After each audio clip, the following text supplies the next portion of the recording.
O estudo de hoje sobre, essa passagem do Evangelho, que está no Evangelho de João, me trouxe, é óbvio, sempre trago assuntos que estão, né, aqui dentro da minha cabeça, e eu estou, eh tentando entender um pouco a questão da doença, saúde, porque eu estou passando por uma situação que eu estou tendo que ir a médicos. Eu não sei se acontece com vocês, mas à medida que a gente vai envelhecendo, a gente só começa a conhecer um monte de médico, um monte de especialidade que você nem sabia que existia, você acaba vendo médico para isso. Quem é muito jovem não passa por isso ainda, está tudo bem, mas a gente vai vendo que a lista de médicos, nosso catálogo de contatos vai tendo só médico disso, daquilo, daquilo outro. E por conta disso eu comecei a pensar, tá bom, se eu estou passando por essa questão de saúde, como é que eu vou lidar com isso agora e o que, que o Espiritismo vai me trazer? Então foi nessa busca. Eu cheguei nessa passagem de João, que está no capítulo 5, que ele vai falar de uma passagem sobre um paralítico que foi curado por Jesus na piscina. E eu vou passar o vídeo para vocês e depois a gente vai falar sobre essa passagem. Esse vídeo, só um disclaimer aqui, uma informação importante, é de uma série que muitos de vocês já conhecem, que é o The Chosen. The Chosen não é super fiel aos evangelhos. O que eles fizeram é acompanhar os evangelhos, tudo que está na Bíblia, de uma forma que talvez tenha sido um pouco assim. Como a gente estuda no Boa Nova, que os espíritos ditaram, que a gente tem detalhes atrás, né, dos bastidores, o The Chosen traz toda a parte evangélica, mas não é exatamente assim que aconteceu. Existe muita polêmica no mundo evangélico por conta disso, porque não está escrito na Bíblia, não está. A ideia geral é: existe um homem paralítico que se curou, né? Jesus o curou nessa piscina e seguiu a vida dele. Então, essa cena que vai passar é do Chosen, mas sempre lembrem que a parte principal é essa: existia uma piscina onde as pessoas se banhavam, existia uma questão de cura naquela piscina, e esse paralítico estava lá e Jesus o curou. O resto é uma encenação que acho que faz parte daquilo que eu vou querer trazer para vocês, para a gente pensar juntos nessa passagem, tá bom? Vamos lá. Eu preciso agora de uma boa concentração para os meus amigos lá conseguirem passar aqui o filme. Vamos lá. Eu tenho uma pergunta para você. Para mim? Você quer ser curado?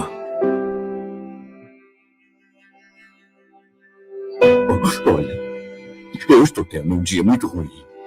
Você está tendo um dia ruim há muito tempo.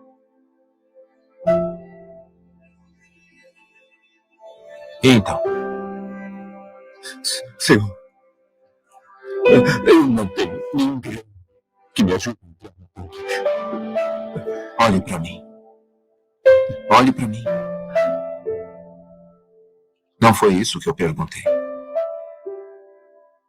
Eu não estou perguntando quem está ajudando você, ou não está ajudando, ou quem está atrapalhando.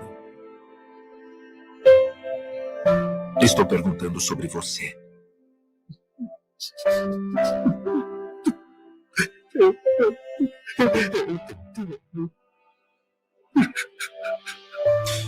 Por muito tempo, eu sei.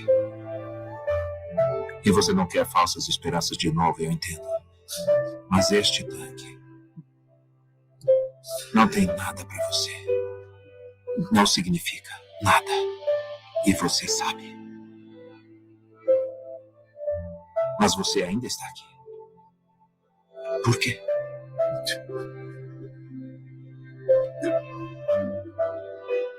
Eu não sei.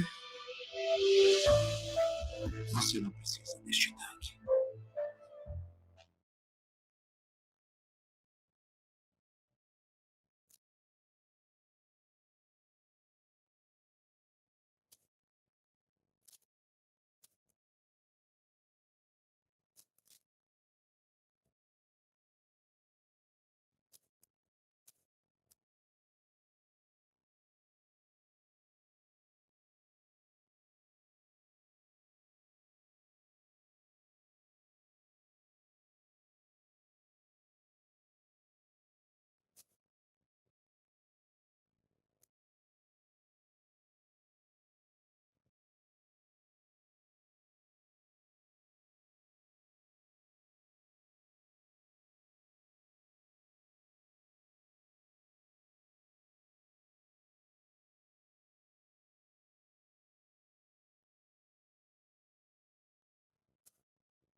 Ela segue, porque isso era um sábado, e a grande polêmica foi porque Jesus estaria fazendo curas ao sábado, ele realmente, quis mostrar tanta coisa, e o capítulo acaba com isso, né, ele leva o rapaz se levanta, e os sacerdotes vão perguntar, vão questionar por que que Jesus estava fazendo isso no sábado, porque para tradição judaica, não podia fazer essa cura no sábado, não poderia nem o rapaz ter pegado a maca dele para andar.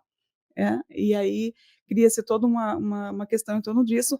O paralítico não sabe que era Jesus, eles perguntam: "Quem foi que te curou?", ele fala: "Não sei", então ele nem tinha essa conexão com Jesus, e existe essa colocação, e mais para o final, Jesus vai encontrar ele no próximo dia no templo, e ele vai falar para o rapaz, para que ele então, não erre mais, né, para que ele, consiga fazer para ele continuar a caminhada dele e não errar mais, a gente vai falar sobre isso lá na frente. Mas por que que eu trouxe essa história toda? Eh, Porque eu acho que é importante a gente pensar em algumas coisas com relação a aquilo que está escrito no evangelho e aquelas coisas que a gente pergunta: "Mas foi assim mesmo? Mas quem escreveu? Quem disse que isso é verdade? Como é que isso pode acontecer?". Coisas que vão passando pela cabeça da gente que: "Será que isso é possível? Né? Será que não é só uma lenda? Mas, será que como é possível isso ter acontecido?". Então, em torno disso tudo, algumas colocações. O único evangelho que fala dessa passagem é o evangelho de João. Marcos, Lucas e Mateus não falam dessa passagem, dessa cura específica, tá.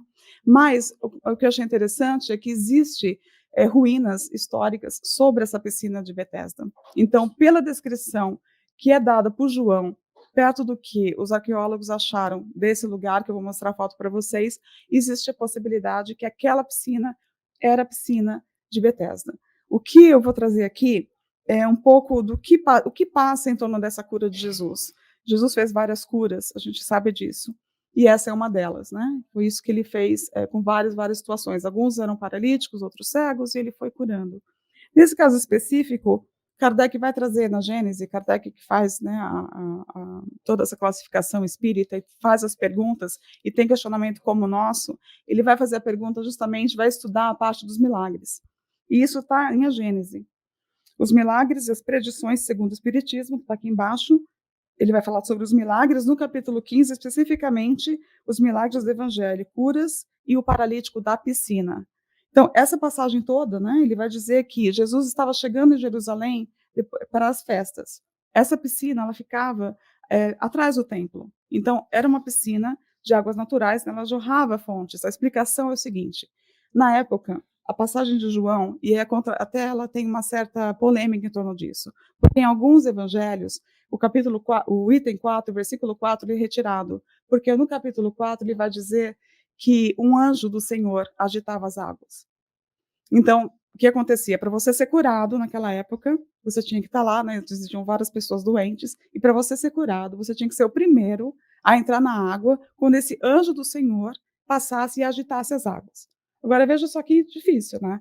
Uma pessoa por vez que conseguia chegar, quer dizer, só o primeiro ia ser curado. Já começa daí uma questão, tipo, realmente não pode ser um Deus muito justo. Segundo, que para chegar primeiro na piscina tem que ser o mais rápido, e ele não pode ter nenhum problema de dificuldade para andar.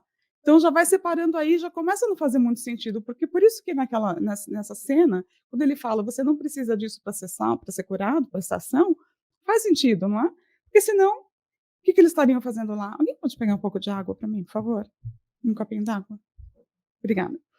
Bom, então Jesus está chegando lá nessa época de festa, né, do templo, e essa piscina as pessoas se banhavam também, é uma outra possibilidade, e também tem uma outra, parte que fala que as ovelhas também, que eram servidos oferenda no templo eram lavadas nessa piscina também.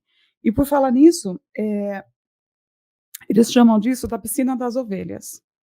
Então dizia, essa aqui é a ruína, é foto realmente arqueológica, foi achado isso em 1888, tem várias fotos do local, a descrição que eles falam, João fala no Evangelho, das 5 colunas onde tem a piscina, ela tá, dá para ver, essa foto não dá para ver totalmente, mas se você buscar no Google, fotos da piscina de Betesda, tem bastante coisa, então dá para entender que lá sim existiu essa piscina, e que provavelmente, como os espíritos explicam, ela tinha esse poder curativo, como um geyser, né, que sobe a água, então, tinha propriedades curativas. Se a gente pensar assim, obrigada, amor. Se a gente pensar como que Jesus fazia essa cura, a gente vai saber que não foi o anjo, né? Não foi o anjo que desceu lá e agitou a água, por isso curou. Começa a trazer um pouco mais de o que a própria doutrina traz, que a gente tenha que traga razão e não fique só na coisa sobrenatural, né? E Jesus só chegou lá, então a gente começa a entender como vai se dar essa cura, o que que ele fez, como que Jesus poderia ter feito isso e o que exatamente isso significava para aquela pessoa. Então aqui a piscina das ovelhas, que eles chamavam, tem um nome em hebreu Betesda, por isso a piscina de Betesda. E a tradução do hebraico seria casa de misericórdia. Então, lá que existiam essas curas. E interessante também que não era só com relação à cura, né, que esse anjo viria. Aqui, essas ruínas, elas são montadas em diferentes épocas. Mas a base toda seria, a princípio, os romanos, quando eles dedicavam isso a um deus da cura. Então, já vem de muito tempo que esse local era um local de curas. Por isso que todos se reuniam lá e virou uma lenda de que todo mundo que ia lá e quando a água se agitasse, essa pessoa, a primeira pessoa seria curada. Né? Em outros evangelhos, essa parte do anjo não é colocada, então parece que foi adicionada depois que foi o anjo. E aqui Kardec vai dizer que esses efeitos são naturais e perfeitamente conhecidos nos dias de hoje. Né? As ciências aqui não estavam muito adiantadas para explicar que a água tem poder curativo e por isso pode ter curado assim, várias pessoas, ou pode ter acontecido uma cura que virou lenda e aí aquela cura virou que todos se curavam. E aí começou a história toda, né? Então, para a gente pensar na questão disso, então foi um milagre, né? Tudo que a gente não consegue explicar como é que foi um milagre. Por isso, nesse livro da Gênesis, Kardec vai estudar sobre os milagres de Jesus e como é que é essa questão dos milagres, né? Então, eu trouxe aqui também, ainda nessa passagem da Gênesis, é muito interessante, porque ali vai falar todo o processo de cura de Jesus e como ele fazia, e vai dizer essa questão do milagre. Para o Espiritismo, não existe milagre, mas não porque Jesus não fez nada milagroso, simplesmente é porque a gente não tem a capacidade de entender como são essas leis para poder dizer que ele não derrubou lei nenhuma, que aquilo foi simplesmente uma capacidade de entendimento muito maior de reconstrução de órgãos, né? A questão da visão, a forma como ele, por ele ser quem ele era e conseguir entender essas leis, não ter sido difícil para ele em colocar com seu magnetismo a cura em determinada pessoa. Então, milagre, essa definição eu acho que é importante, senão a gente começa a achar que tudo é milagre e não é milagre, existe uma explicação por trás. Tira o maravilhoso daquilo? Não, não tira. Mas se você pegar e levar essa... Sabe quando você vai para o banheiro? Tem uns banheiros assim, super chiques, né? Você vai, passa a mão, a água sai, aí passa ali, tem outro sensor e seca a mão. Se uma pessoa que nunca viu aquilo, ou sabe quando você vai e tem aquela privada que tem aquele plastiquinho em volta da tampa? Você aperta o botão, aquele plastiquinho gira assim.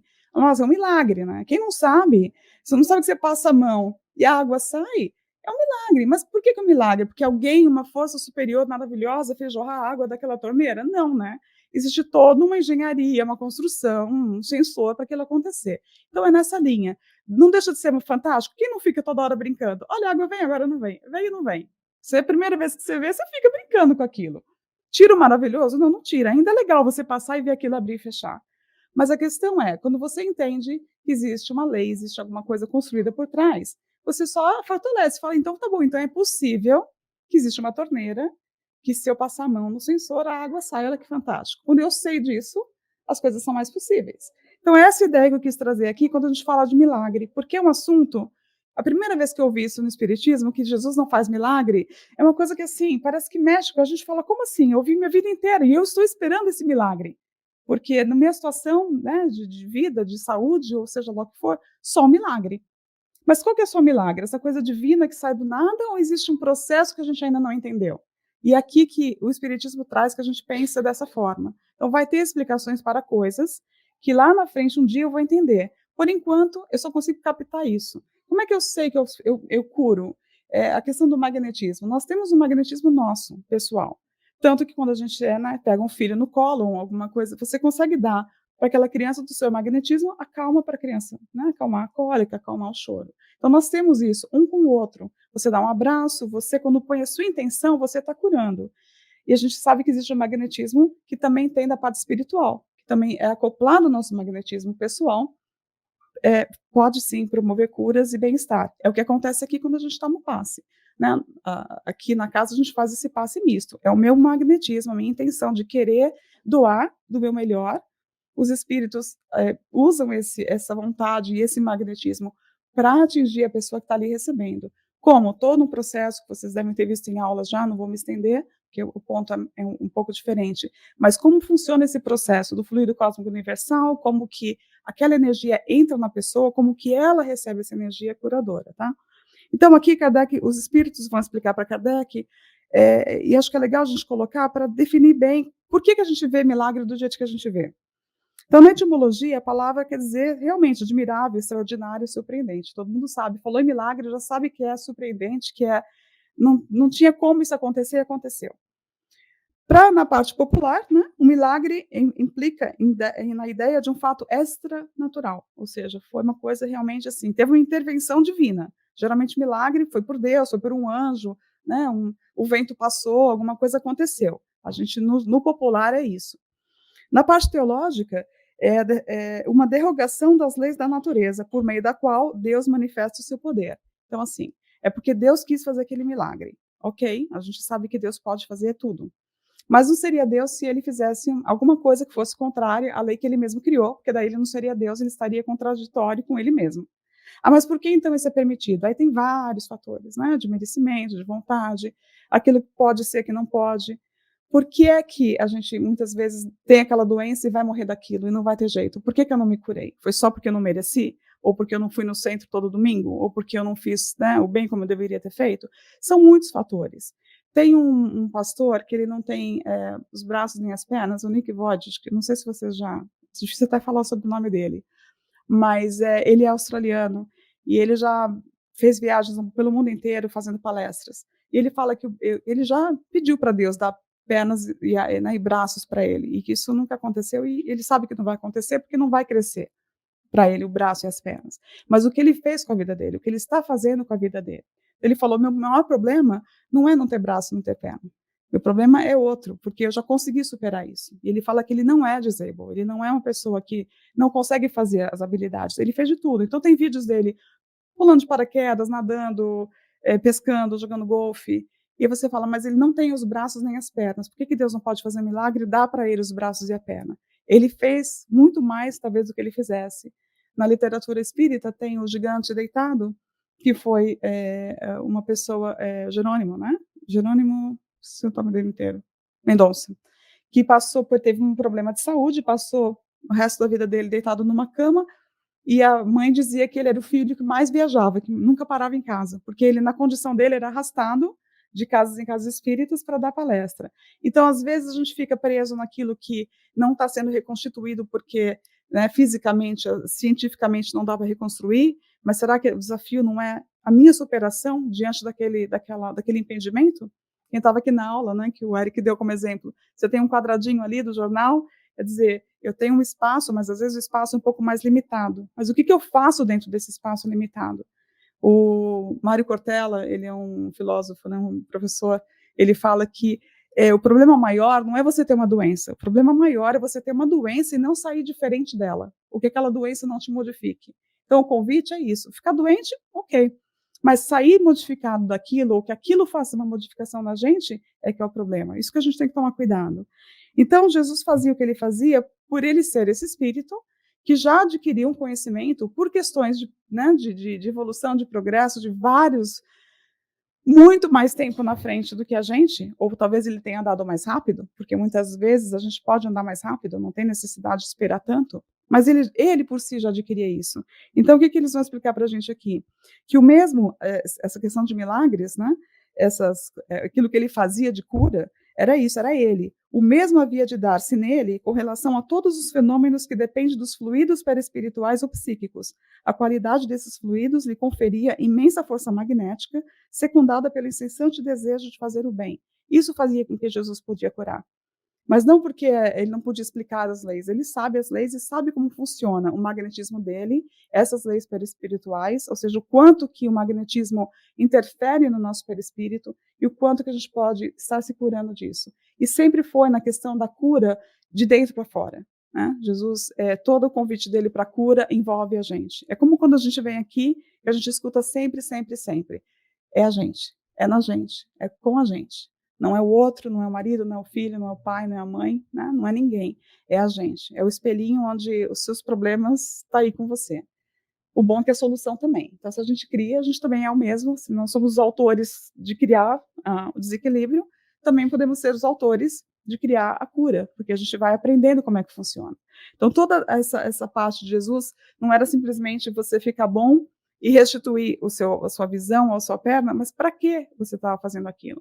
Como ele vai falar assim, o título da palestra que é, né, queres ficar curado? É uma pergunta que a gente vai falar sobre isso, não é só, você vai ficar curado? Tá bom, então vai, cura e vai. Não, tudo que envolve o levantar, a sua vontade, o querer, para você poder dizer que você está curado. Então, essas partes milagrosas que a gente escuta falar, para o Espiritismo, são fenômenos, porque a gente sabe que um dia vai explicar. Tanto que para a Igreja Católica, por exemplo, para ela dizer que existe um milagre, se provar aquilo como explicação, deixa de ser milagre. Então, a gente sabe que, à medida que você tem uma explicação, você não pode mais chamar de milagre, e a gente entende que alguns casos de leis divinas que a gente não conhece, a gente, quando conhecer, vai dizer que não era um milagre, que aquilo era possível, porque existe uma forma de fazer aquela cura. Tá? Então, eles vão dizer para a gente, que eu acho muito lindo, aspas, Jesus como homem tinha a organização dos seres carnais, porém como espírito puro, desprendido da matéria, havia de viver mais da vida espiritual do que da vida corporal, cujas fraquezas não era passível. Jesus estava numa condição encarnada aqui bem diferente da gente, né? A parte do corpo não interferia em nada nele, era o espírito que comandava tudo. A sua superioridade com relação aos homens não derivava das qualidades particulares do seu corpo, mas das do seu espírito, que dominava de modo absoluto a matéria, como eu falei aqui, e do seu perispírito, tirado da parte mais quintessenciada dos fluidos terrestres. Então, Jesus curava pelo seu magnetismo e pelos esses fluidos, que também tem um estudo bem importante, como é que funcionam esses fluidos, na obra de Allan Kardec. Tá? Mas acho que cabe, antes da gente pensar se a gente vai ser curado ou não, essa pergunta aqui, né? A gente está doente ou a gente está saudável? É uma pergunta que a gente tem que se fazer, né? Será que é possível a gente estar doente e ser saudável? Ou será que a gente consegue ser saudável sem ter doença? É uma pergunta que a gente tem que fazer, sim, né? Estou ouvindo sim. Por que sim? Porque se a gente pensar bem, por definição, tá? Eu vou trazer a definição aqui da Organização Mundial de Saúde. Mas vamos pensar o seguinte, para eles, para ser denominado doença, tem que ser alguma coisa que está atingindo o seu físico. Se não aparecer no físico, você não está doente, não tem doença. Doença mental não é doença, é transtorno. Eles não entendem como um problema mental como doença, é um transtorno. O que acontece é que eles não sabem ainda se o transtorno mental que modifica o cérebro começou antes ou depois do diagnóstico do transtorno. Ou seja, se você está doente só mentalmente, né, você tem um transtorno, não é uma doença, você vai no médico e não tem nada, ele vai pedir para você procurar um psicólogo, um psiquiatra. Mas eu não tenho nada. Não fisicamente, você tem mentalmente. Mas às vezes acha no cérebro uma alteração, mas essa alteração começou antes ou depois desse distúrbio mental. É isso que eles ainda estão avaliando. Mas para a medicina, você só é doente quando você tem um distúrbio no corpo. E assim, se você precisa tomar um remedinho, que seja um por dia, nós somos doentes. Só que se a gente, todo mundo que está aqui, se alguém toma um remedinho por dia e está aqui, a gente pode estar doente, mas estamos saudáveis porque estamos aqui. Então, essa é a questão da doença do saudável. A maioria de nós toma um remedinho para alguma coisa, ou tem alguma coisa, uma dor de cabeça, mas a gente funciona, a gente continua indo trabalhar, a gente continua fazendo as coisas. Isso é estar doente, mas ser saudável. Então, olha só a definição. Doença, então, no caso, né, para a Organização Mundial de Saúde, é conjunto de sinais e sintomas específicos que afetam um ser vivo, alterando o seu estado normal de saúde. E a saúde é um estado de completo bem-estar físico, mental e social, e não apenas a ausência da doença.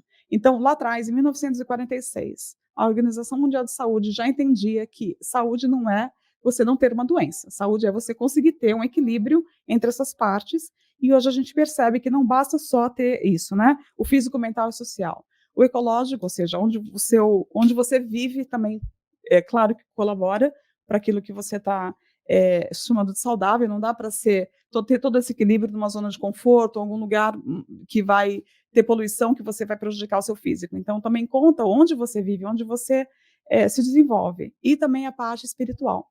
Então, hoje em dia, já se entende um pouco mais, tem alguns médicos mais que outros que já entendem que alguma coisa pode não estar bem espiritualmente, que a sua parte espiritual ela é um componente muito grande na sua cura, né? No seu processo de adoecimento, no seu processo de cura. Então, essa é a questão, né? Um exemplo que Emmanuel dá numa das obras dele, ele fala que ou simplesmente um desequilíbrio espiritual altera a nossa saliva. Você consegue imaginar que se você se chateia e altera a sua saliva, essa saliva vai funcionar, já vai alterar o seu suco gástrico, e conforme vai acontecendo, vai influenciar na sua alimentação, e a sua alimentação vai influenciar no seu corpo físico. Olha como as coisas vão se desencadeando para que a gente possa adoecer, né? E a gente acaba, às vezes, falando, não, eu peguei uma gripe e eu não tenho nada a ver com essa gripe. A gripe foi um vírus que me pegou. E eu já ouvi isso aqui dentro do centro. Mas o que você fez porque você está gripada? O que te chateou? E na época eu falei nada, né? Pensei comigo, eu estou super bem, foi o vírus, está todo mundo doente, eu fiquei também. Mas é porque a gente acaba baixando a guarda e a gente realmente, se for olhar lá atrás, a gente vai achar um dia, ou uma semana, ou umas 2 semanas, de alguma coisinha que deixou a gente chateadinho e que a gente abre, né? Fala aqui, ó, se um simples pensamento consegue tirar minha saliva, né, alterar minha saliva, que vai alterar meu suco gástrico, a gente sabe que tem uma ligação muito grande com o nosso sentimento com aquilo, né? E aí, ele vai continuar nesse livro, Emmanuel, ele vai dizer o seguinte, para a gente pensar um pouco, já cheguei doente, já nasci doente ou vou adquirindo a minha doença? Vamos pensar aqui junto com ele. Ou a questão na casa congênita. As inibições congeniais, as mutilações imprevistas e as enfermidades dificilmente curáveis catalogam-se indiscutivelmente na tabela das provações necessárias. A gente sabe que algumas das situações que a gente vem, elas são impostas por situações diversas, porque faz parte do nosso processo reencarnatório, a gente ou escolheu ou foi escolhido para que a gente possa desenvolver outras aptidões. Então, a gente vem com isso tudo já programado de outras vidas, tá? Isso vem lá de trás. Mas, às vezes, a gente consegue desarrumar a casa aqui mesmo, não precisa vir de outras vidas. A gente se adoece aqui mesmo, a gente já se atrapalha aqui mesmo. Não fica, porque lá na minha outra vida eu não comi direito. Não, a gente está fazendo isso já aqui sem perceber. Então, é todo um conjunto que a gente tem que abrir para não ficar só lá atrás, que se vê tudo lá de trás, mas não tirar a nossa responsabilidade do que eu estou comendo hoje, da falta de exercício, né? Daquilo que a gente se adoece hoje por situações de falta de conhecimento de tomar decisões melhores, mais ou menos. Então, ele vai dizer isso, né, que indiscutivelmente, na tabela das provações necessárias, como certos medicamentos imprescindíveis figuram na ficha do socorro ao doente, ou seja, é para o nosso bem, embora a gente não entenda ainda. Contudo, isso que eu queria chamar a atenção, um grifo meu, os sintomas patológicos na experiência comum, em maioria esmagadora, decorrem dos reflexos infelizes da mente sobre o veículo das nossas manifestações, operando desajustes nos implementos que o compõem. Ou seja, a gente vai se adoecendo com os nossos pensamentos, com as nossas atitudes, com aquilo que a gente ainda não consegue, né? As nossas mágoas, as nossas opções de comida, excessos de todos os gêneros. Então, essas doenças são doenças, muitas vezes, que vêm como medicamento, tem doenças convidadas, né? Tem doenças fantasmas, aquilo que a gente vai colocando na cabeça e vai fazendo muito maior do que é, perturba todo mundo, deixa todo mundo super preocupado, e, no entanto, a gente nem estava tão doente assim. E aí a gente vai fazendo um caminho de aprendizado, aí vem acerto, começa a perceber que aquilo que eu estou fazendo não está me fazendo muito bem, como que eu faço esse caminho? Então, a gente se perceber nessa condição de estarmos doentes ou saudáveis e aquilo que a gente quer fazer com a gente. E aí vem a pergunta, queres ficar curado, que Jesus faz, porque se a gente não souber se a gente está ou não doente, a gente nem se preocupa com essa pergunta. Então, claro, né? Imagina, Jesus vai para um lugar onde já conhecia, já era famoso porque existia curas. Então, todo mundo que estava lá, provavelmente, estava querendo ser curado, ou tinha os que... Eu acho que devia ter várias pessoas lá. Algumas que só queriam vender o cachorro-quente, algumas que queriam se curar, algumas que eram curiosas, né? Os doutores da lei, quer dizer, tem um público lá, é uma fauna humana que está lá. Aí Jesus vai nesse lugar, encontra essa pessoa, esse paralítico específico, e não adianta perguntar por que ele, porque ninguém tem resposta. Ninguém sabe por que ele. Por que ele? Talvez Jesus possa responder, porque ele curou só esse. Porque provavelmente era ele que tinha condições de ter aquele diálogo, né? E Jesus não chegou e falou, você aí, levanta e anda. Você vê que tem um diálogo, tem um preparo para isso. Então, Jesus chegar para um paralítico que está perto de uma piscina, onde diz que o anjo passa, agita a água e a pessoa se cura, e Jesus chega e pergunta para ele, queres ficar curado? Se ele está lá, é porque é óbvio que alguma coisa que ele está buscando é a cura. Mas Jesus tem isso, né? Ele faz para que a gente possa pensar assim, mas por que ele está perguntando? Ele pergunta para o cego, o que queres que eu te faça? É que eu veja. E aí você fala, nossa, mas é um terapeuta um pouco diferente esse Jesus. Então, essa provocaçãozinha dessa pergunta é interessante. Queres ficar curado? E para mim ela tem 3 partes. Nesse querer, nesse ficar e curado. Eu vou dar um exemplo quando eu fiz isso, eu fiquei pensando, gozando que Jesus, para cada um ele tem um jeito de falar, né? Queres ficar curado? Que queres que eu te faça? Ele vai provocando nas perguntas. E eu estava lembrando disso. Eu falei assim, pois a gente também tem uma necessidade de cura um pouco diferente de cada um. E aí eu lembrei de uma coisa que aconteceu comigo quando eu conheci meu marido, porque a gente estava fazendo uma caminhada, e a gente trabalhava com turismo ecológico, então a gente estava numa montanha com um monte de criança, descendo essa montanha.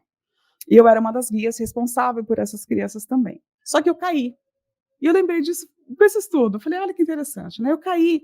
E aí a gente estava namorando. Eu falei, chama lá o Tom e fala para ele vir aqui, porque eu caí. Aí veio ele lá da frente, olhou para mim, pegou meu joelho, mexeu, olhou assim para mim, bateu na minha perna e falou assim, vai, vamos, quando você tá bem. Quase que ele falou, levanta e anda. Não falou levanta e anda, mas ele assim. E eu falei para ele, gozado, agora que eu entendi. A sua terapia comigo não era a terapia que eu queria. Ele falou, mas você queria que eu fizesse o quê? Eu falei, me carregasse montanha abaixo nas suas costas, claro. A gente está namorando, está fazendo charminho, o cara é forte, né? Mas, gente, isso tem mais de 30 anos, né? E aí ele falou, não, mas por que eu ia fazer isso com você? Então, brincadeiras à parte, né, não para trazer o foco para mim, mas assim, pensa bem, como é que a gente lida com um terapeuta? Como é que a gente vai para uma terapia? O que a gente escuta? O que a gente quer? A gente quer eu queria que ele falasse, nossa, é verdade, nossa, tá doendo, tadinha. Eu não podia, a gente não podia. E eu era nova ainda para fazer essas viagens. Eu tinha acho que umas 30 crianças, sei lá, dependendo de eu levantar e descer com eles, não tinha outra solução. E eu tinha que descer, a não ser que chamasse um helicóptero. Mas ele falou, não, tá tudo bem, mexe o pé e vamos embora. Então, muitas vezes, esse convite, que não precisou Jesus chegar e falar para mim, levanta e anda. Mas essas pessoas, porque a gente vai se curando assim, a gente depende um do outro para se curar. Um que vem e fala alguma coisa que a gente não percebe, e você desperta. Às vezes você ouve e fala, puxa, nada a ver, nossa, não gostei do que ele falou, mas fica. Aí você vai trabalhando aquilo, depois você fala, nossa, aí eu fui perceber. Então, a importância que a gente tem de não ficar só esperando Jesus vir fazer esse movimento, mas o quanto que isso é colocado para que a gente desperte, que a gente realmente faça o movimento. E no fundo, tá aí, é só a gente que pode levantar e andar. Então, quando Jesus vai falar assim para ele, né, queres ficar curado? É óbvio que, né, o desejo de ser curado já é parte da cura, porque se você não se vê necessitado daquela cura, como é que você vai fazer o movimento para se curar? Onde você vai buscar? Não, se eu estou bem, por que eu vou procurar um médico se eu estou saudável? Por que eu vou procurar uma cura espiritual se eu não preciso nada, eu nem mexo com espiritualidade? Eu vou levando a vida e para mim está tudo bem. Não, se eu sinto que eu tenho um desequilíbrio, alguma coisa, eu vou buscar ajuda. Mas a resposta dele é mais surpreendente ainda, porque vocês viram no vídeo, a resposta dele não é sim ou não. O que ele fala? Pois é, eu venho aqui, ele fala exatamente assim, não tenho ninguém que me lance na piscina depois que a água for movimentada, e durante o tempo que levo para chegar lá, outro desce antes de mim. Ou seja, eu não fico curado porque a culpa é do outro. São eles que chegam na minha frente. Eu não tenho nada a ver com isso, eu estou aqui há 38 anos, diz o texto. Ele está lá esperando, e toda vez que ele tenta, alguém chega na frente. Então, pensando nisso, o que a gente faz na vida da gente? A gente está querendo ficar curado, mas tem sempre alguém que está atrapalhando. Eu não fico calma porque meu chefe, meu marido, meu filho, né? Eu estou calma de manhã, 5 horas da manhã, a casa em silêncio. Aí começa a acordar o pessoal e vou perdendo minha calma. Eu entro no carro, chegou no trabalho, então eu vou colocando desculpas, né, para que eu não consiga fazer um movimento que cabe a mim, que é isso. Então, essa desculpa dele para mim foi assim: "Puxa, quantas vezes será que eu faço esse movimento?" Eu falo: "Pois é, né, eu não me curei porque o outro, porque ele não comprou a comida saudável, porque o outro, né, foi lá e me irritou, porque o outro não sei o quê". E ele faz esse movimento. Então a pergunta de Jesus faz sentido. Queres? Você quer? Você tem vontade de ficar curado? Pensa, é isso que você está querendo? Ou você está aqui só fazendo de conta que você quer, né? E esse querer vem dessa parte da vontade. Sem essa vontade, a gente não consegue se movimentar. Ele tinha vontade, mas só a vontade não era suficiente para ele. E como é que ele ia se mover também naquela paralisia dele? No filme, ele fala uma coisa interessante: você não precisa dessa água. Não está fora, está dentro. E Jesus vai passar para ele, com aquele olhar dele, essa questão de ficar, né, uma coisa permanente. No vídeo, ele fala: "Queres ser curado?", mas o evangelho fala: "Queres ficar curado?". E quando eu fui passar o título para Marisa, a princípio eu passei: acho que eu coloquei errado, é ficar, não é ser". E eu fiquei pensando nisso também, porque se você quer ficar curado, é diferente de ser curado, né. Parece que ser curado, existe uma coisa lá fora, milagrosa, que vai trazer uma cura para você. O ficar exige que você tome uma atitude. É igual emagrecer. A gente quer que alguém emagreça a gente não quer fazer o esforço para emagrecer. Eu queria tanto emagrecer, não, a gente queria ser emagrecido. Porque emagrecer eu vou ter que parar de comer, eu vou ter que exercitar, eu vou ter que mudar alguma coisa. Mas se o outro vier com uma mágica, acho que se eu fizer a dieta da lua, alguém já fez dieta da lua? Você fica 24 horas sem comer, naquela fase da lua. Não sei se funcionou com vocês, né? Foi meio difícil. Então, realmente, né, nessa pergunta dele, o quanto que a gente está inserido nesse ficar curado. E o curado é uma cura de dentro para fora, não é só levanta, anda e está tudo bem. Ele vai lá para frente chamar a atenção dele para isso. Como que está acontecendo essa cura em você? Você está fazendo parte dessa cura? Ou você quer de novo que os outros te curem? Você quer ser curado, você não quer ficar curado. Hum? E aí é o seguinte, esse convite para que a gente sempre escuta aqui, da nossa educação, do nosso autoconhecimento, para que a gente faça um movimento de cura de dentro para fora, das nossas emoções, das nossas. Tanta coisa que a gente vai guardando, que a gente tem que ressignificar para continuar vivendo. Tudo aquilo lá atrás que magoou, que a gente já carrega, existe um processo que a gente só se autoconhecendo, sabendo os pontos que tiram a gente do sério, para que a gente tome um controle, que a gente se eduque, para que a gente consiga tomar uma atitude. Então, somente a educação da alma nos levará à evolução pessoal. Educação sempre para tudo, né? Ninguém vai conseguir ser nada de profissão se não estudar. Então, a gente tem que ser um projeto nosso. A nossa cura, a gente tem que estar no centro da nossa cura, a gente tem que querer ficar curado, realmente. Então, lembremos-nos de que esse é um processo individual e depende apenas de vontade e atitude. E quando a gente não consegue, no caso dele, Jesus veio e deu para ele esse magnetismo, mas nós somos uns dos outros aqui. Quantas vezes a gente está chateado e a pessoa chega e olha para você e fala: "Você está bem? Você está passando? Vem cá, me dá um abraço, vem cá, me dá um beijo". Isso é o magnetismo que nós podemos fazer, nós devemos fazer um pelos outros. Dar esse suporte, dar o nosso magnetismo. E aí, quando você está envolvido num trabalho de uma casa espírita, você, com os espíritos, faz um trabalho ainda maior, porque quem vem para cá buscando aquilo, também está nesse processo de buscar essa cura, também está lá esperando alguém falar: "Ei, você quer, primeiro, você quer ser? Você quer ficar realmente? E o que é ser curado? Ou você vai continuar andando, né, sendo doente, mas saudável, ou você realmente vai ter uma cura completa?". Para o espiritismo, a cura completa é quando você tiver o equilíbrio da alma, não do corpo, porque o magnetismo ele pode sim curar, como a gente vê imensas histórias de reconstituição de órgãos, né, de curas que a gente vê e é testemunha, ou às vezes aconteceu com a gente. Só que a cura de dentro, nenhum magnetismo vai fazer, porque você vai voltar a ficar doente. Se você não fizer, não deixar de fazer aquilo que está deixando você ficar doente. Hipócrates perguntava que antes de curar uma pessoa, devia perguntar para ela se você está disposta a deixar de fazer aquilo que te faz doente. Parece meio óbvio, né? Mas não, a gente continua com o mesmo padrão. Então, mais do mesmo daquilo que a gente vive fazendo. E aí, então, ele vai falar para ele, né, levanta-te, toma o teu catre e anda. Esse catre é justamente aquela a esteira, a maca, a cama que ele carregava, que ele, né, como um paralítico, ele tinha direito àquela cama para poder se locomover. Quando Jesus faz, então, esse convite, a gente vai vendo que ele tinha que levantar enquanto espírito, enquanto ele, pegar ele para poder andar, fazer esse movimento. Um pensamento aqui, né? Você imaginar que você não vai deixar para trás quem você é, ou o seu espírito, ou aquilo que lhe cabe na sua caminhada. Não dá para deixar tudo para trás e continuar. Significa dizer que ele ia ter que continuar trabalhando na cura dele à medida que ele fosse caminhando, e não que deixasse tudo para trás. E ele faz super ali esse processo, né? Quando ele é questionado quem tinha curado ele fala, não, eu pego minha maca e vou. E ele é questionado nisso também, mas hoje é sábado, não pode. Né? Então, quanta coisa vai criando em torno disso. Nessa parte como que faz esse processo, então? Como que aquele paralítico conseguiu ter aquela cura? A gente já sabe que tem leis ali, que a gente não, é um fenômeno, não é um milagre, que Jesus promoveu uma cura por conhecer a lei e poder mexer com esses fluidos. E ele também recebe, ele também tem que estar na posição de receber de alguma forma. Jesus consegue fazer aquela mudança nele, porque senão a gente começa a ir atrás dos medicamentos, tanto alopático quanto os tratamentos espirituais, e a gente não se abre para receber aquilo. Não adianta a gente vir aqui fazer todo um processo de cura, de fluidoterapia, de passe, se a gente não entende como que esse fluido vai chegar na gente, e eu não entendo como eu tenho que me abrir para que esse fluido chegue até mim também. Senão não tem essa cura, né? Essa ajuda, até que a cura não seja física, mas que a gente possa ter coragem para levar aquele problema adiante. Acho que o mais importante é isso. Não vai, às vezes, sair aquela doença. O diagnóstico, ele é o que é, não tem como sair daquilo.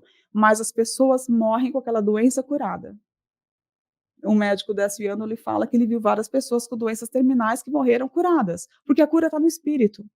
Então, se naquela passagem final a pessoa consegue ter a tranquilidade para passar por aquilo, é o mais importante até. Lembra que o Cortella falou, o importante é se você sai diferente da doença, se aquela doença te ensinou alguma coisa, senão, qual é realmente a utilidade da gente ficar doente? Não é só você fica doente, você não. Né? Existe todo um preparo conosco sobre isso. E a confiança dele também nessas palavras.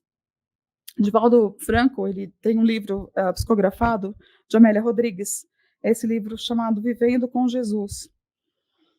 É necessário, portanto, carregar o catre das próprias misérias, né? A gente se levar com aquilo, a fim de libertar-se da sua injunção penosa, de modo a poder seguir livre na conquista dos espaços do amor e da solidariedade. Então, o caminho de que eu não vou deixar nada para trás, eu vou seguir com aquilo mesmo, é a tal a minha cruz. Eu vou levar, e depende de como eu vou levar essa cruz. A gente vê Paralimpíadas. Para mim, acho que o top do top é quando você assiste às Paralimpíadas e você vê todos aqueles atletas com alguma dificuldade física ou visual se superando com medalhas, né? Então, assim, não vai ter aquela cura, mas o que eles estão fazendo com aquilo que eles têm nessa vida? Para mim, é o maior exemplo disso. E aí Jesus vai falar assim para ele, foste curado, não tornes a errar, para que não te suceda alguma coisa pior. O texto fala, não peques mais, mas o errar é mais apropriado, né? Porque pecar nada mais é do que errar o alvo. Então, eu deixei o errar para que a gente pense nisso que Jesus coloca para a gente, né? Ele, quando encontra o paralítico no templo, ele vai falar, foste curado, ou seja, ele reafirma de que aquilo aconteceu, ou seja, a gente está curado, a gente está mais saudável, e a gente continua buscando as mesmas coisas? Será que a gente já parou para perceber, talvez, que aquela cura já aconteceu? E a gente continua buscando a cura para aquilo que a gente chegou aqui no primeiro dia querendo, e hoje a gente está melhor, mas será que a gente admite que a gente está melhor? Ou será que a gente continua vindo semana por semana, tomando passe, passe, passe, passe, achando que aquilo ainda não resolveu? Às vezes já resolveu no primeiro dia que a gente veio aqui. Mas como paralítico, né? Não, na minha vez não. Todo mundo pula lá na frente, quer dizer, só os primeiros que tomam passe aqui são curados. Se vocês ficam para o final, não, né? A gente recebe o tempo todo, mas a gente está recebendo, a gente está se dando alta, a gente está se permitindo ficar curado. Ou a gente vai continuar só na posição de eu não estou bom ainda? Isso aqui, Jesus lembra para ele, você está curado, você está bom. Qual que é a próxima frase? Não tornes a errar, ou seja, ajusta e continua seguindo. Pega aí o teu catre, pega a tua dorzinha e segue. Mas a gente fica naquela dor porque é confortável. Eu não vou porque está doendo minha perna. E aí fico com aquela dor na perna e não faço um movimento de sair daquilo. Aí eu vou lá, vou tomar um passe, eu vou na igreja, eu vou, né? Você vai onde você acha que você vai achar a sua cura externa. Mas não trabalha o que está aqui dentro. Enquanto a gente não trabalhar aqui, a dor vai voltar. Então, o convite de Jesus é, sabe, se você já está bom nisso, então continua, mas com cuidado, não erra mais. Tenta fazer um movimento para que aquilo não volte para você. É isso, né? Esses ajustes mentais que a gente tem que fazer para conseguir, entre mente, corpo e espírito, para ter um equilíbrio, para ser considerado saudável, apesar da doença. Porque, infelizmente, a doença vai estar lá. Né? Lembra, quando chegou já no corpo físico, é porque todo o seu sistema de doença já saiu do seu espírito, já passou pelo perispírito e chegou no corpo. Então, você já fez um processo de adoecimento muito lá atrás. Muito lá atrás, às vezes, dessa vida, em outras vidas. Mas o corpo vai demonstrar o que você tem realmente. Né? Muitas vezes é só um mata-borrão do que está. Você já está se curando do fato da doença ter se manifestado no seu corpo. Mas tem muita coisa que está aqui ainda, que, né, pelos passes, pela homeopatia, pelo jurei, pelo reiki, vai tirando, porque aquilo está no nosso astral, né? Então, a gente tem que pensar nisso também. Bom, se a gente fizer isso então, né, essa luta com a gente e associar isso à prática do bem, ao nosso conhecimento e às nossas mudanças de comportamento, a gente vai continuar doente, mas saudável. E, eventualmente, a gente vai conseguir a cura completa.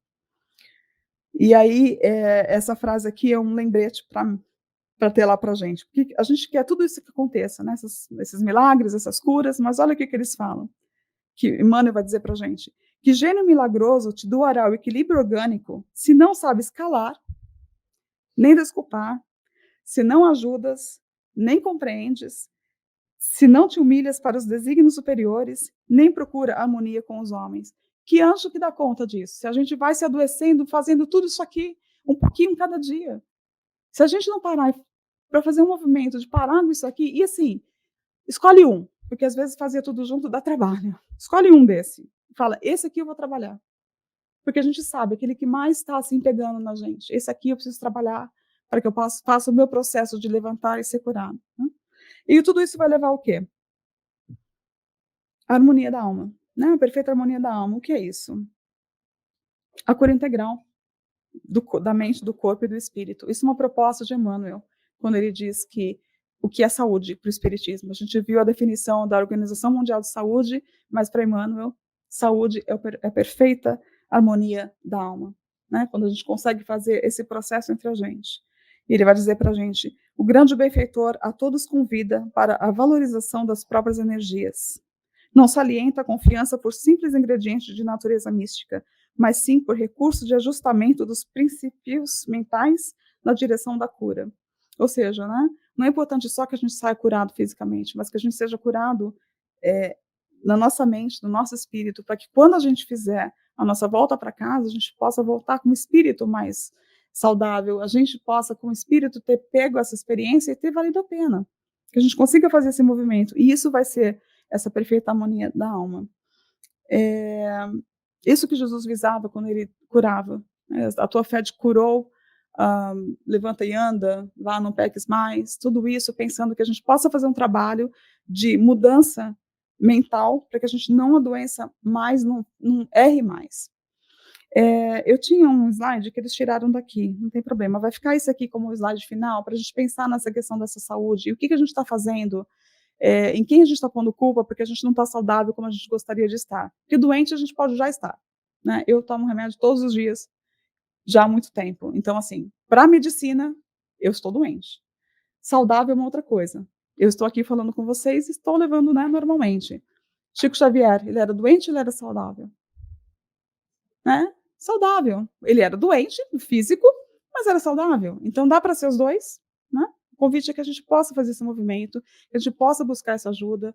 A proposta de você estar envolvido na parte espiritual é super importante, de você olhar Jesus como uma questão de exemplos, de trabalho no bem, de amor, de ajuda ao próximo, de falar que a gente pode fazer o que ele fazia e muito mais, dele acreditar nessa potência que a gente tem e que a gente possa fazer isso. E não só participar como só um espectador, mas talvez a vida está colocando assim, levanta, anda, né, vamos, a gente tem que continuar a caminhada, não dá para ficar sentado esperando mais, só chegar até nós o passe, chegar até nós o remedinho da homeopatia, o reiki, né, sei lá, a gente vai colocando tanta coisa no meio do caminho, e não é isso, é muito mais, entre a gente mesmo, então não dá para culpar ninguém, é isso. E eu vou ler aqui para vocês a última, acho que quando eles mexeram lá, não tinha o último slide, mas eu quero ler para vocês, porque é um texto de Amélia Rodrigues e a gente vai encerrar com isso. Está aí um caminho para a cura, né? Ou pelo menos para a gente ser mais saudável. A necessidade de não voltar a comportamentos anteriores é o primeiro passo para a recuperação do bem-estar. Eu vou ler de novo. A necessidade de não voltar aos comportamentos anteriores é o primeiro passo para a recuperação do bem-estar. E quando ainda se encontre sob as chuvas das consequências dos erros anteriores, a mudança de pensamento e de atitude para o bem logo proporciona alteração emocional que irá contribuir eficazmente para a alegria de viver e a paz. A mudança de pensamento e atitude para o bem logo proporciona alteração emocional que irá contribuir eficazmente para a alegria de viver e a paz.